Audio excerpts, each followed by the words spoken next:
Subscribe करें हमारा YouTube channel VK math classes and press the bell icon, जिससे आपको आने वाली हर वीडियो का नोटिफिकेशन मिले सबसे पहले।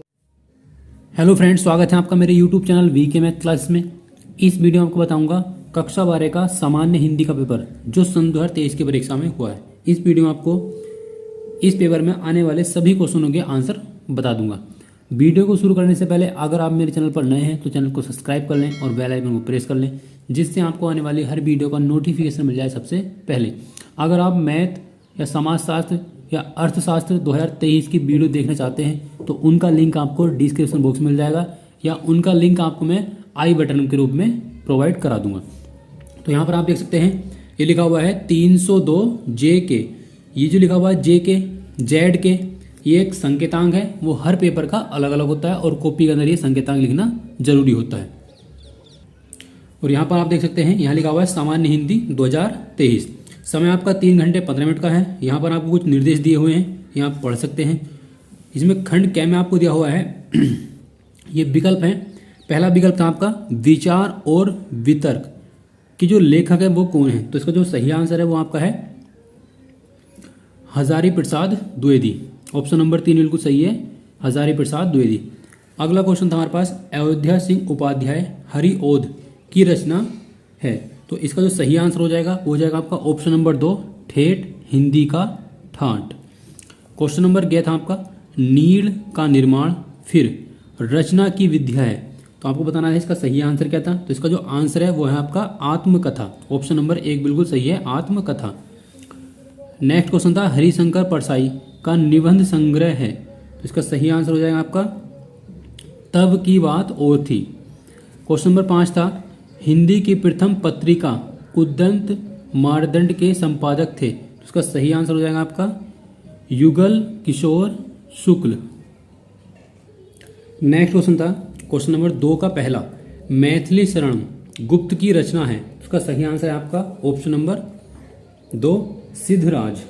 नेक्स्ट क्वेश्चन था प्रगतिवाद के सशक्त कवि हैं, तो प्रगतिवाद के जो सशक्त कवि हैं वो हैं आपके नागार्जुन। ऑप्शन नंबर 3 बिल्कुल सही है, नागार्जुन। क्वेश्चन नंबर आपका गया था मास को अभी दूर है के रचयिता कौन है, उसका सही आंसर हो जाएगा आपका शिव मंगल सुमन। ऑप्शन नंबर 4 बिल्कुल सही है, शिव मंगल सुमन। नेक्स्ट क्वेश्चन था आपका सच्चिदानंद हरिनंदन वात्सल्यायन अज्ञे के संपादक में कुल कितने सप्तक प्रकाशित हुए, तो उसका सही आंसर है आपका ऑप्शन नंबर 4। नेक्स्ट क्वेश्चन है सुमित्रा नंदन पंत को ज्ञानपीठ पुरस्कार मिला था, तो उसका सही आंसर आपका चिदम्बरम पर। ऑप्शन नंबर 3 बिल्कुल सही है। अगला क्वेश्चन था आपका दिए गए गद्यांश पर आधारित निम्नलिखित प्रश्नों के उत्तर देने थे। आपको प्रयोग दिया हुआ है विज्ञान की प्रगति के कारण, आपको ये पैराग्राफ दिया हुआ है, आपको इसको पढ़ना है सावधानी पूर्वक और इसमें से हमें ये क्वेश्चन छांटने हैं। पहला क्वेश्चन आपको दिया हुआ है उपरयुक्त गद्यांश का जो संदर्भ है वो क्या है, तो गद्यांश में लिखना पड़ता है कि ये किस चैप्टर से लिया गया है, इसके राइटर कौन है। तो चैप्टर का नाम था आपका विज्ञान की प्रगति। ये जो चैप्टर है, ये जो पैराग्राफ है वो लिया गया है भाषा और आधुनिकता से, और इसके जो राइटर थे वो थे आपके प्रोफेसर जी सुंदर रेड्डी। ये भाषा और आधुनिक चैप्टर से लिया गया है और इसके जो राइटर हैं वो हैं आपके प्रोफेसर जी सुंदर रेड्डी। आगे दिया हुआ है रेखांकित अंश की व्याख्या कीजिए। आपको जिसके नीचे लाइन खींची हुई है इनकी आपको व्याख्या करनी थी। और आगे क्वेश्चन देखा कौन सा देश किसी आविष्कृत चीज के नामांकन को नया शब्द देता है, यानी ये क्वेश्चन आपको इसी पैराग्राफ में छांट कर लिखना था। अगला क्वेश्चन था यदि हर देश आविष्कृत चीजों का अपना अपना अलग नाम देता रहा तो क्या होगा। क्वेश्चन नंबर 3 था नई चीजों का आविष्कार होने का क्या कारण है। इसी के अथवा में आपको दिया हुआ था नेक्स्ट पैराग्राफ था, या तो आप ये वाला पैराग्राफ कर सकते हैं या फिर इसका आगे दिया होता है जो कुछ भी हम इस संसार में देखते हैं वह ऊर्जा का ही स्वरूप है। ये वाला पैराग्राफ कर सकते हैं या फिर जो पीछे वाला पैराग्राफ था वो वाला पैराग्राफ कर सकते हैं। तो ये जो पैराग्राफ था वो आपका इसके जो राइटर थे वो थे आपके डॉक्टर APJ अब्दुल कलाम। यहाँ पर लिखा हुआ उपयुक्त गद्यांश का संदर्भ लिखिए, इसमें चैप्टर का नाम और राइटर का नाम लिखना है। रेखांकित अंश की व्याख्या कीजिए, जिनके नीचे लाइन खींची हुई है केवल हमें उसी की व्याख्या करनी है। ये 5 क्वेश्चन थे, हमें 5 के 5 क्वेश्चन इसी में छांट कर करने थे। आगे आपको दिया हुआ है क्वेश्चन नंबर 4 दिए गए पद्यांश पर आधारित निम्नलिखित प्रश्नों के उत्तर दीजिए। और यहाँ पर आप देख सकते हैं लिखा हुआ है 5 गुणा 2, मतलब कि 5 क्वेश्चन है और 2 नंबर के हैं, तो कुल मिलाकर आपका ये जो पैराग्राफ है वो 10 नंबर का दिया हुआ है। यहाँ दिया हुआ है शक्ति के विद्युत कण जो व्यस्त विकल बिखरे हैं जो निरूपाएं हैं। ये आपको पैराग्राफ दिया हुआ है, हमें बताना है पहले क्वेश्चन में उपर्युक्त पद्यांश का संदर्भ लिखिए। तो ये कौन से चैप्टर से लिया गया है, इसका जो चैप्टर से लिया गया है उसका जो राइटर का नाम है वो है आपका जयशंकर प्रसाद, और शीर्षक का जो नाम है वो है आपका श्रद्धा मनु। ये 5 क्वेश्चन है, इन 5 क्वेश्चनों को आपको इसी में छांट कर करना था। इसके अर्थों में दे रखा आपको, मैं कब कहता हूँ जग मेरी दुर्गति, या तो आप ये वाला पैराग्राफ कर सकते हैं या फिर आपको ये वाला पैराग्राफ भी कर सकते हैं। 2 पैराग्राफ हैं, अथवा में दे रखे हैं, आपको कोई सा पैराग्राफ भी सोल्व कर सकते हैं जो आपको एग्जाम में याद है। आगे आपको दिया हुआ है क्वेश्चन नंबर 5, निम्नलिखित में से किसी एक लेखक का साहित्यिक परिचय देते हुए उनकी प्रमुख कृतियों का उल्लेख कीजिए। ये आपको 3 क्वेश्चन दे रखे हैं, इन 3 राइटरों में से आपको एक राइटर का जीवन परिचय लिखना है। पहला था आपका वासुदेव शरण अग्रवाल, दूसरा आपका आचार्य हजारी प्रसाद द्विवेदी, फिर आपका प्रोफेसर जी सुंदर रेड्डी। आपको ये आपको जो जीवन परिचय है वो 5 नंबर का है। इसका नेक्स्ट क्वेश्चन दे रखा है निम्नलिखित में से किसी एक कवि का, ये आपके लेखक है, मतलब ये गद्य में से है और ये आपका काव्य में से है। पहला है सुमित्रानंदन पंत, दूसरा है रामधारी सिंह दिनकर, तीसरा आपका मैथिली शरण गुप्त। क्वेश्चन नंबर 6 था आपका बहादुर कहानी की कथा वस्तु की विवेचना कीजिए, और यहाँ पर लिखना है अधिकतम 80 शब्द। अधिकतम 80 शब्द का मतलब ये इसमें कम से कम 80 शब्द हों। 80 शब्द से आप ज़्यादा भी कर सकते हैं, यानी कि आपको गिन के ही 80 शब्द करने हैं, आप ज़्यादा क्वेश्चन भी सोल्व कर सकते हैं, मतलब ज़्यादा शब्द भी लिख सकते हैं। इसी का अथवा आपको दे रखा है पंचलाइट अथवा ध्रुव यात्रा कहानी के उद्देश्य पर प्रकाश डालिए। यहाँ आपको क्वेश्चन 5 नंबर का दिया हुआ है। और आगे आपको दे रखा है स्वपठित खंड काव्य के आधार पर किसी एक काम को सोल्व करना है प्रश्न। अब ये जो आपका खंड काव्य है वो हर जिले के लिए अलग अलग होता है। तो आपको जो हमें बिजनौर जिले से, बिजनौर जिले में क्या है, बिजनौर जिले से आप जो भी बच्चे बिलोंग करते हैं वो आप ध्यान रख लें कि बिजनौर जिले में आता है आपका सत्य की जीत। सत्य की जीत खंड काव्य के प्रमुख पात्र का चरित्र वर्णन कीजिए। तो इसके जो प्रमुख पात्र हैं वो आपको कौन है, द्रौपदी। और आगे आपको रखा है सत्य की जीत खंड काव्य के कथानांक अपने शब्द में लिखिए। या तो आप ये वाला क्वेश्चन कर सकते हैं या आपको ये वाला क्वेश्चन कर सकते हैं। अगर हमसे पूछता है सत्य की जीत के आधार पर इसकी नायिका का वर्णन कीजिए, तो नायिका कौन है आपकी, द्रौपदी है। जो बिजनौर जिले के स्टूडेंट हैं जो इस वीडियो को देख रहे हैं वो सत्य की जीत में से आप या तो द्रौपदी का चरित्र चित्रण याद कर लें या फिर आप दुशासन का चरित्र चित्रण भी याद कर सकते हैं, क्योंकि ये हर जिले के लिए अलग अलग होता है। यानी कि आप बिजनौर जिले से हैं या मुरादाबाद जिले से हैं, आपने कोई सा भी क्वेश्चन सोल्व कर दिया, ऐसा नहीं करना है। जो क्वेश्चन आपको जिले में दिया हुआ है वही क्वेश्चन आपको सोल्व करना है।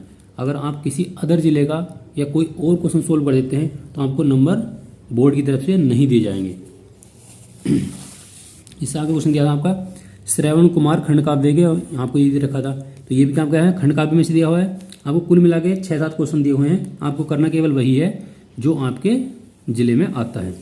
अब आपका खंड ख था क्वेश्चन नंबर 8, निम्नलिखित संस्कृत गद्यांशों में से किसी एक का संदर्भ सहित हिंदी में अनुवाद करना है। तो हिंदी में हमें अनुवाद करना है, आपको ये पैराग्राफ पढ़ना है और ये देखना है कि जो पैराग्राफ है वो किस चैप्टर से लिया गया है। इसी का अथवा आपको दे रखा है ये वाला पैराग्राफ, आप इसको पढ़ सकते हैं। फिर इसके नीचे दिखा हुआ है निम्नलिखित संस्कृत गद्यांशों पद्यांशों में से किसी एक का संदर्भ सहित अनुवाद कीजिए। आपको ये 2 पैराग्राफ दे रखे हैं, आपको जो पैराग्राफ याद है या जिसका आपको अर्थ पता है, अनुवाद पता है, आप वो पैराग्राफ कर सकते हैं।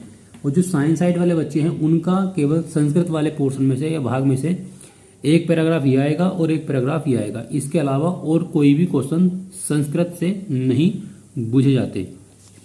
और नेक्स्ट क्वेश्चन आपको दे रखा है निम्नलिखित मुहावरों और लोकोक्तियों में से किसी एक का अर्थ लिखकर वाक्य में प्रयोग करना है। जैसे आंखों में धूल झोंकना, दूसरा आपका जहाँ चाहा वहाँ रहा, दिल का ताड़ बनाना, दूर के ढोल सुहावने।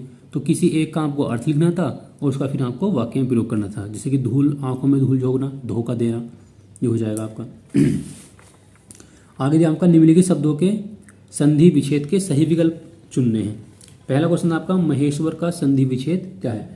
तो महेश्वर का जो संधि विच्छेद है वो आपका महा प्लस ईश्वर, महा प्लस ईश्वर, आपका ये वाला आंसर सही हो जाएगा, महा प्लस ईश्वर। अगला आपका है उपर्युक्तम का संधि विच्छेद क्या है। तो उपर्युक्तम का आप संधि विच्छेद है ऊपरी प्लस उक्तम, ऊपरी प्लस उक्तम, ऑप्शन नंबर वे बिल्कुल सही है। नेक्स्ट क्वेश्चन आपका पावक का संधि विच्छेद क्या है? तो पावक का जो संधि विच्छेद होता है वो होता है आपका पो प्लस अक, पो प्लस अक, बहुत इंपॉर्टेंट क्वेश्चन है। आगे आपको दिया होता खंड ख में दिए गए निम्नलिखित शब्दों का विभक्ति और वचन के अनुसार हम इसका चयन करना है। तो जो आपको लिखा हुआ आत्माना शब्द में विभक्ति और वचन क्या है? तो आत्माना में आपको जो विभक्ति है वो आपकी तृतीय विभक्ति है और एक वचन है, तो तृतीय विभक्ति एक वचन, ऑप्शन नंबर ए बिल्कुल सही हो जाएगा। अगला क्वेश्चन आपका नामने शब्द में विभक्ति और वचन है। तो नामने शब्द में जो विभक्ति वचन है वो आपका चतुर्थ विभक्ति एक वचन, चतुर्थ विभक्ति एक वचन, ऑप्शन नंबर सी बिल्कुल सही है। आगे आपको दे रखा था क्वेश्चन नंबर 11 निम्नलिखित शब्द युग्मों का सही अर्थ चयन कर हमें लिखना था। सूद और यहाँ आपको ये दिया हुआ योजक चिन्ह, या हम डैश भी कह सकते हैं, और सूत, ये सूत है, ये सूत है। तो इसका जो अर्थ है वो आपका, ये जो क्वेश्चन आपका डाउट में है, क्योंकि एक सूत का मतलब होता है पुत्र और इस वाले सूत का अर्थ होता है धागा, तो पुत्र और धागा, पुत्र और धागा इसका सही आंसर था, लेकिन यहाँ पर जो क्वेश्चन है वो थोड़ा मिस्टेक है। क्वेश्चन नंबर आपका दूसरा दिया होगा जलद और जल्दी। जलद जल्दी का आपका क्या है? जलद होता है आपका बादल और जल्दी होता है आपका समुद्र, तो बादल और समुद्र, ऑप्शन नंबर सी बिल्कुल सही हो जाएगा। आगे आपको दिया हुआ था निम्नलिखित शब्दों में से किसी एक शब्द के दो अर्थ लिखने हैं। मतलब एक शब्द को आप लेना है, मतलब चार है आपका, करना एक ही है, लेकिन उसके दो अर्थ लिखने हैं। जैसे कि भुजंग है, भुजंग को हम क्या कहते हैं? सांप भी कहते हैं और सर्प भी कहते हैं। तो इस तरह से आपको इसके दो क्वेश्चन मतलब दो अर्थ लिखने थे।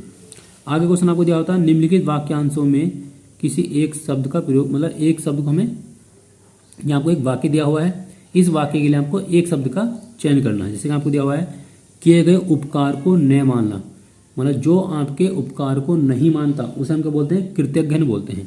तो इसका ऑप्शन नंबर सी बिल्कुल आंसर सही है, कृतज्ञ। और जो उपकार को मानता है उसको हम बोलते हैं कृतज्ञ। तो ये आपका क्या है?